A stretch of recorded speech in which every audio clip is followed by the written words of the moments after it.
Okay? So, balik na tayo dun sa humidity. Hindi ko dadamihan ng tubig kasi kung gusto mong pataasin yung tubig sa Kala humidity, ay ah, manlaki. padadamihan yung tubig ay para mas tumaas, no? Tumaas po itong humidity. Sa akin po, hindi ko pinapataas yung humidity kasi nga meron tayong nakaiwan na ini-incubate na itlog. Eh, yan po ang problema ng bumibili ng incubator na ganito. Okay?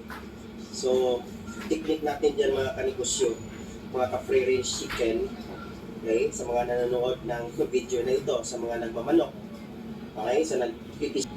Ganun pa rin po yung aking, kasi pag sinarado ko itong incubator, aakyat ito siya ng 60. Okay, so, ang purpose kasi na bakit 90 yung humidity para po magiging soft or malambot yung eggshell para pipisa sila. Pero ang technique dyan mga kanegosyo, with credit to kabakyard, no, na vlogger, tinutulungan po natin yung ating pong mga itlog. Pag nagkatling tayo, nakita natin na may sa loob na lumalabas na yung tuka nila, binabalatan natin yung itlog na yan sa sa tuka, no? Yung palabasin na natin yung tuka ng sisiyo. Yan po ang technique mga kanegosyo, hindi nyo na po kailangan pong tumaas ng humidity. Okay?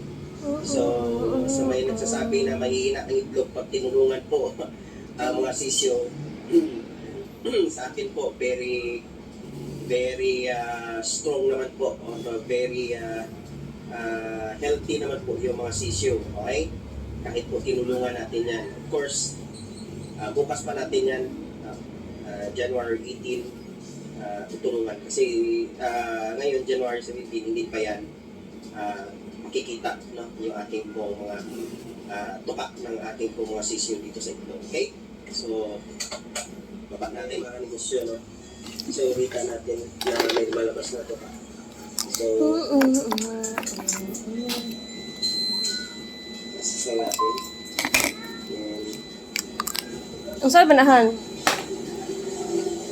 Ang saan nahan eh? Ang saan na? Tingog. So, kung during the second day mga kanegosyo, bawal kong balatan ito lahat. Ang purpose lang natin is na makalabas ng ito pa para makahinga. Yan po ang ginagawa ko during the second day na hapon. Okay? So, same.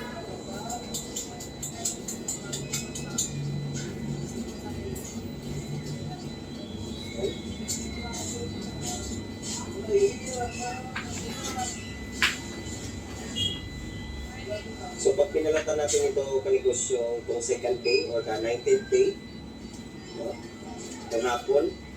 So, bukas po ng umaga, pwede na po natin itong balatan lahat kung hindi pa siya lumabas.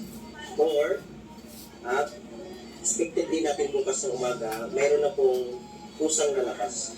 Pero hindi nalabas mga kanegosyo, bukas ng umaga po is tutulungan na po natin, balatan ito na. Okay?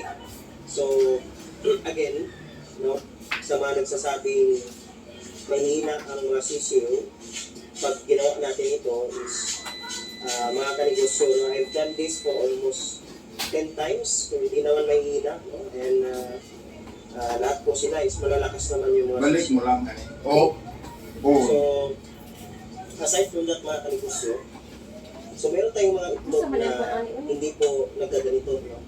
Walang sign. Okay, so ang gagawin po natin, today is second day. So, ikakatling natin. Okay? Medyo alam tayo ng cellphone. Ikakatling. So, ikakatling natin. No? So, iwan ko kung makikita.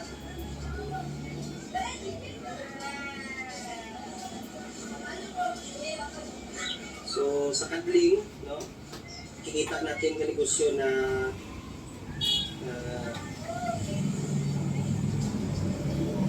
so, kadling natin yung mga walang sign. So, hanapin natin yung air pocket na tinatawag nila. Kaya no. Yan. Okay? So, yung kung makita sa video.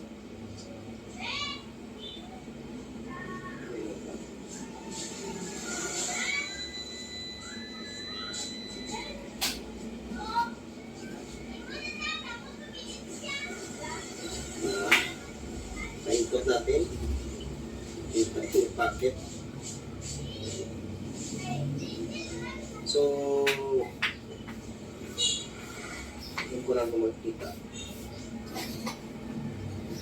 So, makikita ko dito mga kanegosyo, no? Parang merong yung tuka, no? Yan, may tuka. So, i-assist natin ngayon. Tingnan nyo po.